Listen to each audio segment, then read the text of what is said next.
ko lang naman sana'y sariwang hangin, ngunit ang naamoy ko ay hindi ka nais-nais. Diborsyo! Diborsyo! Nasaan na naman kaya ang lalaking yun? Kung hindi lamang mayaman at Espanyol, ay hindi na kita pinakasalan. Ay nako, napakatamad na tao. O ikaw,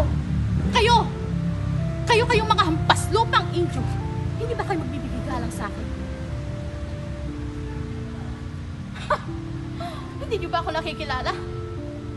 Bueno, ako lang naman si Doña Victorina de los Reyes de Espadan. Tignan nyo ang kolorete sa aking mukha, ang magaganda at magagarap kong kasuotan na para lamang sa isang mistisa.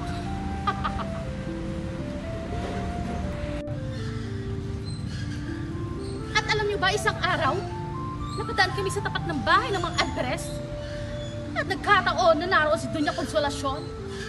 Abay, bigla ba namang sumimangot at dumura sa harapan ko?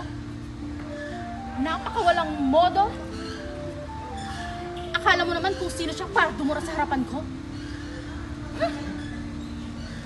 Kaya ngayon, kanino kayo kakampi? Sa akin ba? O sa kanya? Ano? Sa kanya? Sige! Magsama kayong mga pangit at peke sa impyerno. At kami na lang na magaganda ang mapupunta sa langit. Check!